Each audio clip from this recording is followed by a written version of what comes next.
Jamak takhir, mana salat yang didahulukan? Seperti yang kita pahami, menjamak ada yang takdim dan ada yang takhir. Untuk jamak takdim, sebagian menegaskan bahwa ulama sepakat harus sesuai urutan. Sehingga mereka yang menjamak salat zuhur dengan asar di waktu zuhur harus mendahulukan zuhur sebelum asar. An-Nawawi menyebutkan, Imam Asy-Syafi'i dan para ulama Syafi'iyah mengatakan, apabila seorang musafir melakukan jamak di waktu yang pertama, ada 3 syarat agar jamaknya sah. Yang pertama, tertib, yaitu sesuai urutan sholat, wajib mendahulukan sholat yang pertama. Karena sholat yang kedua sifatnya mengikuti, sehingga harus mendahulukan yang diikuti. Dan karena Nabi SAW melakukan jamak takdim seperti ini, lalu beliau bersabda, lakukanlah sholat sebagaimana kalian melihatku sholat. Jika dia mulai dengan sholat yang kedua, maka tidak sah sholatnya. Dan wajib diulangi dengan mengerjakan sholat pertama, al-majmu'. Sementara untuk jamak takhir, apakah harus dikerjakan berurutan sesuai urutan sholat? Ulama berbeda pendapat dalam masalah ini. 1. Jumhur ulama berpendapat, wajib dilakukan sesuai urutan sholat. Sehingga jamak takhir zuhur dengan asar di waktu asar, harus mendahulukan zuhur baru kemudian asar. Dalam fatwa Lajnah Daimah dinyatakan, wajib tertib ketika jamak, di mana dia salat zuhur dulu, kemudian salat asar. Dia salat maghrib dulu, kemudian salat Isya. Baik jamak takdim maupun jamak takhir. Fatwa Lajnah Daimah. Keterangan yang lain disampaikan Ibnu Utsaimin.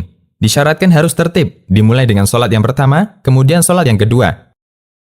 Karena Nabi SAW bersabda, lakukanlah salat sebagaimana kalian melihatku salat.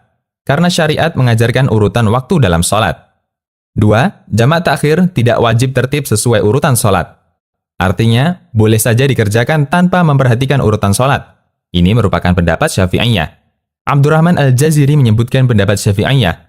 Tertib dan mualah, yaitu berkelanjutan ketika mengerjakan kedua salat dalam jamak takhir, hukumnya anjuran dan bukan syarat. Al-Fiqh Al-Madhahib Al-Arba'ah. Di antara dalil yang mendukung hal ini adalah hadis yang menceritakan tentang jamak ketika peristiwa perang Khandaq. Kaum musyrikin membuat Nabi SAW tidak bisa mengerjakan sholat 4 waktu ketika perang Khandaq. Lalu beliau perintahkan Bilal untuk adzan, kemudian iqamah, lalu salat zuhur. Kemudian iqamah lagi, lalu salat asar. Kemudian iqamah lagi, lalu salat maghrib.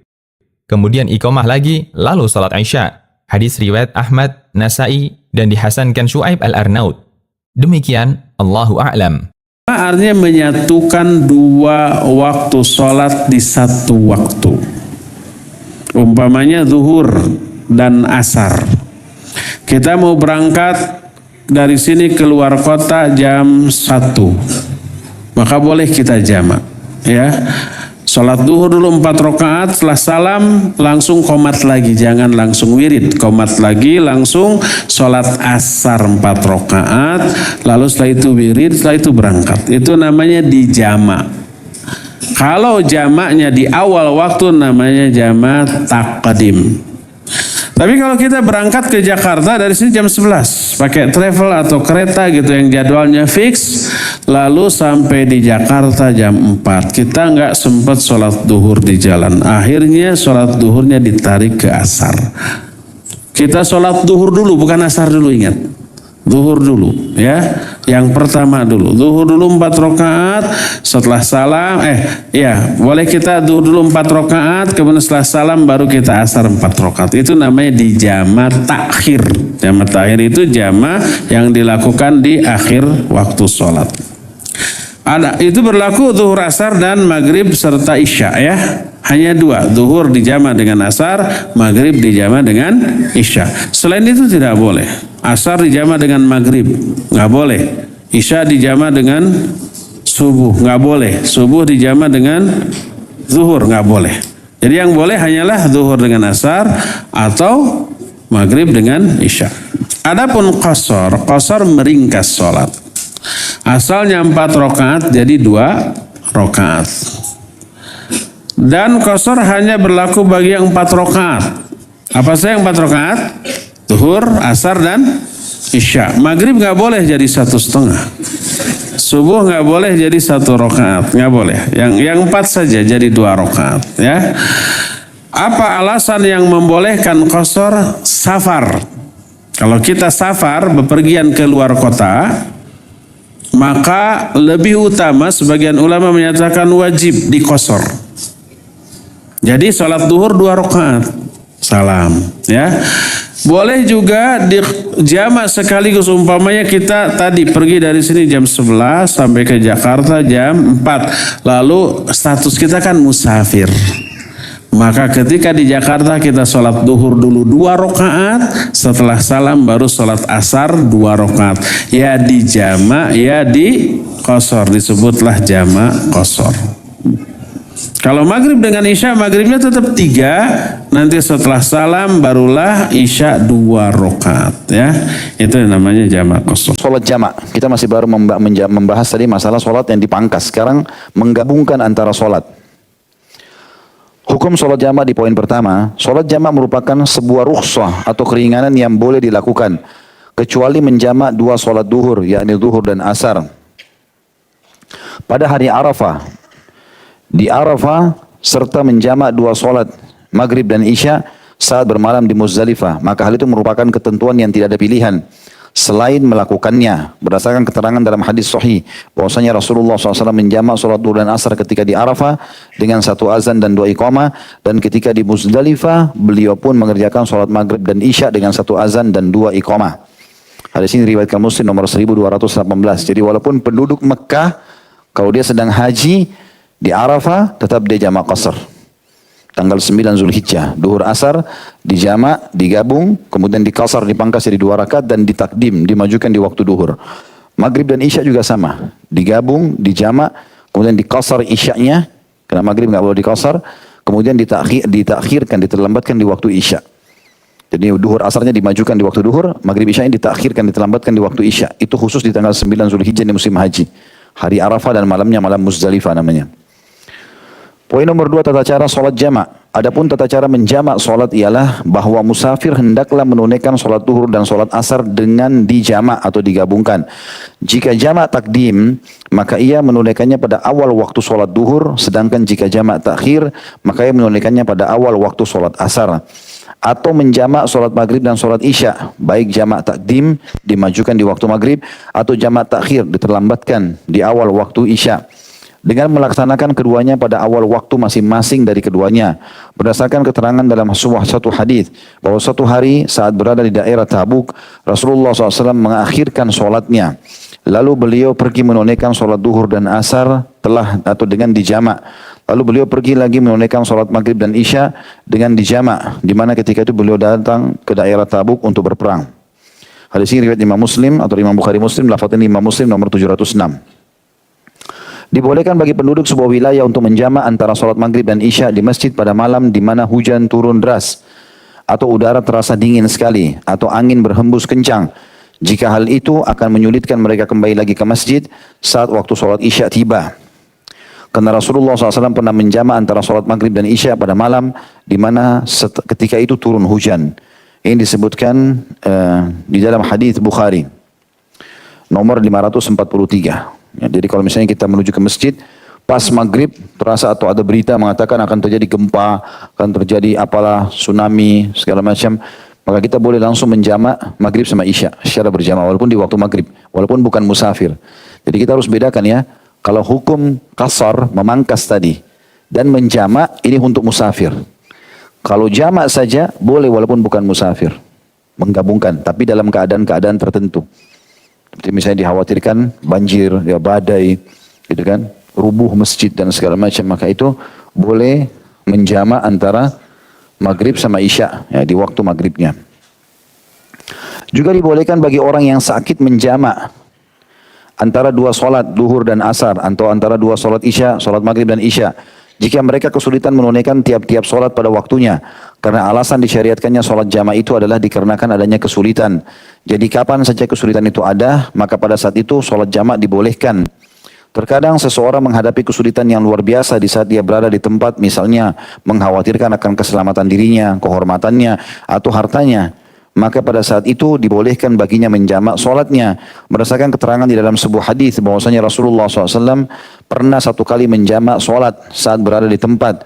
Karena alasan, bukan karena alasan hujan. Ibnu Abbas berkata radhiyallahu anhuma, anna Nabi SAW shalla bil Madinati sab'an wa thamaniyan al-dhuhr wal asr wal maghrib wal isya.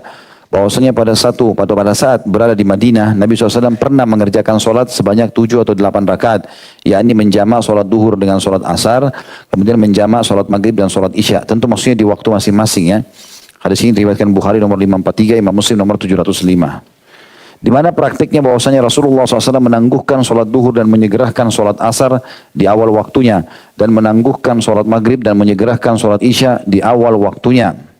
Hal ini dikarenakan melaksanakan 2 solat secara berurutan pada satu waktu. Saya rincikan dulu. Kalau seseorang musafir, dia mau jamak qasar, maka yang disunnahkan oleh Nabi SAW, misalnya kita mau jamak qasar takdim, digabung, dijamak, diqasar, dipangkas duhur sama asarnya misalnya, dan ditakdim, dimajukan. Maka kita solat di awal waktu duhur 2 rakaat, asar 2 rakaat. Dicontohkan itu oleh Nabi SAW, baik di musim haji ataupun di waktu safar beliau. Atau dijamak takhir, diterlambatkan di waktu asar, digabung, dijamak, diqasar duhur sama asar, ditakhir, diterlambatkan di awal waktu asar. Ini kalau seseorang musafir. Kalau seseorang menjamak tanpa safar, seperti kasus orang sakit tadi, terjadi badai dan segala macam, maka ini dianjurkan sunnahnya, misalnya kita mau menjamak antara duhur sama asar, maka duhurnya ditangguhkan, diterlambatkan sampai akhir waktu, sampai menjelang asar.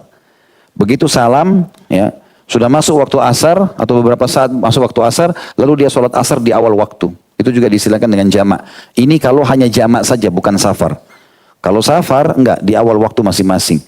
Kalau takdim berarti di awal waktu duhur, misalnya kalau duhur sama asar. Kalau ditakhir berarti di awal waktu asar. Jelas nggak ini? Ya. Jadi makanya dalam hadis ini disebutkan begitu ya. Kalau hanya jamak saja, ini banyak kasusnya ini. Kalau mau terjadi badai tadi, kalau misalnya ada orang mau operasi, dia akan dioperasi prosesnya dari jam misalnya azan duhur ya. Dan kemungkinan dengan obat bius segala macam dia akan sadar di waktu maghrib misalnya. Asar akan hilang. Maka di sini boleh dia jamak. Ya, boleh dia menjamaknya. Dan kondisi ini kalau memang betul-betul dia harus masuk ruang operasi, tidak bisa lagi kecuali waktu itu, boleh dia menjamak di waktu itu. Duhur dan asar di awal waktu duhur. Walaupun idealnya, sunnahnya kalau menjamak tanpa qasar, duhur di akhir waktu, asar di awal waktu. Maghrib di akhir waktu, isya di awal waktu. Jadi bertemu juga, dijamak. Tapi ini bagi orang yang tidak musafir. Kalau musafir dia tetap menjamak di awal waktu masing-masing sholat itu. Selanjutnya di poin C-nya tentang sholat orang sakit. Jadi kita sudah jamak, sudah bahas poin A tentang sholat qasar, poin B tentang jamak. Kita sekarang bahas di poin C tentang sholatnya orang sakit. Jika orang sakit dan tidak mampu berdiri dengan bersandar kepada sesuatu, hendaklah ia sholat sambil duduk. Jika ia tidak mampu duduk, hendaklah ia sholat sambil berbaring atau miring di atas lambung. Jika tidak mampu juga, hendaklah ia sholat sambil terlentang dengan melonjorkan kedua kakinya menghadap ke arah kiblat dan melakukan sujudnya dengan cara membungkuk lebih rendah dari rukuknya. Jika ia tidak mampu melakukan rukuknya dan sujudnya dengan cara demikian, maka lakukanlah dengan isyarat dan ia tidak boleh meninggalkan sholatnya apapun alasannya. Berdasarkan keterangan dikemukakan oleh Imran ibn Husain radhiyallahu anhu, seraya berkata, aku menderita penyakit wasir. Lalu aku bertanya kepada Nabi SAW tentang sholat dan beliau menjawab, Salli qa'ima, fa in lam tastati' fa qa'ida, fa in lam tastati' fa salli ala jambik, fa in lam tastati' fa mustalkiyan. Salatlah kamu sambil berdiri, jika kamu tidak mampu, maka salatlah kamu sambil duduk. Jika kamu tidak mampu, maka salatlah kamu sambil berbaring atau miring di atas lambung, balik sisi kanan. Diusahakan tentu hadap kiblat, ya. Dan jika tidak mampu, kamu tidak mampu, maka salatlah sambil terlentang. Hadis ini riwayat Bukhari di nomor 1117. Allah Subhanahu wa taala tidak akan membebankan seseorang melainkan menurut kesanggupannya. Jadi tingkatannya itu, salatnya berdiri, kalau tidak mampu duduk, kalau tidak mampu ya baring ke sisi kanan, kalau tidak mampu kemampuannya terlentang juga cukup. Nah, apalagi kalau memang ada udzur-udzur yang tidak memungkinkan dia untuk bergerak kiri kanan. Mungkin karena patah tulang misalnya ya, atau apalah, baru menyelesaikan operasi di bagian batok kepalanya sehingga tidak bisa goyang kiri kanan, maka ini semua tergantung keadaan dia. Jamak solat tidak boleh ada jeda. Jika orang hendak melakukan jamak takdim, setelah sholat duhur, dia batal, lalu wudhu. Apakah masih bisa melakukan jamak dengan asar? Berkelanjutan atau al-muwalah dalam jamak solat artinya seusai orang melakukan solat pertama, dia langsung berdiri untuk melakukan solat kedua tanpa ada jeda panjang antara keduanya. Ulama berbeda pendapat apakah dalam jamak harus ada muwalah. 1. Jamak harus dilakukan dengan muwalah. Ini merupakan pendapat jumhur ulama. 2. Jamak solat tidak harus berkelanjutan. Boleh ada jeda meskipun cukup lama. Ini merupakan pendapat Imam Ahmad dan Syekhul Islam. Dalam ensiklopedi fikih dinyatakan, mayoritas ulama berpendapat ada 4 syarat yang membolehkan jamak takdim. Kemudian disebutkan rincian poin ketiga. Syarat ketiga, berkelanjutan antar kedua solat. Artinya antar kedua solat tidak dipisah dengan waktu yang panjang. Jika ada jeda sebentar, tidak masalah. Karena sangat susah untuk menghindarinya. Jika jedanya panjang, kesempatan jamaknya batal. Baik jedanya karena tidur, atau lupa, atau kesibukan lainnya. Al-Mawsu'ah Al-Fiqhiyah. Dan batasan panjang pendeknya jeda kembali ke standar yang berlaku di masyarakat. Sehingga ketika ada jeda yang cukup panjang, kesempatan jamak menjadi hilang. Misalnya seseorang melakukan sholat duhur, usai sholat dia mengikuti sholat jenazah. Apakah dia boleh melakukan jamak dengan asar? Dengan catatan sebelum sholat jenazah ada waktu persiapan. Menurut keterangan di atas, dia tidak boleh melakukan jamak dengan asar, karena jedanya terhitung lama, yaitu mengikuti sholat jenazah. Lain halnya dengan pendapat kedua, jamak sholat tidak disyaratkan harus berkesinambungan, sehingga boleh saja melakukan jamak meskipun ada jeda antara sholat pertama dengan sholat kedua. Di antara pertimbangannya, 1. Bahwa izin jamak diberikan sebagai rukhsah, sehingga ketika disyaratkan harus muwalah, maka ini bertentangan dengan prinsip rukhsah, yaitu memberi keringanan. 2. Bahwa jamak sholat adalah menggabungkan dua waktu sholat, atau al-jam'u fil waqti, dan bukan menggabungkan gerakan sholat, atau jam'ul fi'al. Karena itulah, gerakan sholat pertama tidak harus bersambung dengan gerakan sholat kedua. Yang penting keduanya disatukan dalam satu waktu. Syekhul Islam mengatakan, yang benar tidak disyaratkan adanya muwalah sama sekali, baik jamak takdim maupun jamak takhir. Karena semacam ini tidak ada batasan dalam syariat. Karena memperhatikan muwalah bertentangan dengan tujuan memberikan keringanan. Majmu' al-Fatawa. Di tempat lain, beliau juga mengatakan, pernyataan Imam Ahmad menunjukkan bahwa jamak menurut beliau adalah al-jam'u fil waqti, atau menggabungkan dua waktu. Jika ada orang sholat maghrib di awal waktu, lalu sholat isya di akhir waktu maghrib, maka itu diperbolehkan. Beliau juga menegaskan yang serupa dengan ini. Beliau mengatakan, jika dalam jamak sholat pertama dikerjakan di rumah, sementara sholat kedua dikerjakan di masjid, tidak masalah. Majmu' al-Fatawa. Dan pendapat kedua ini yang lebih mendekati kebenaran, insya Allah. Demikian, Allahu a'lam.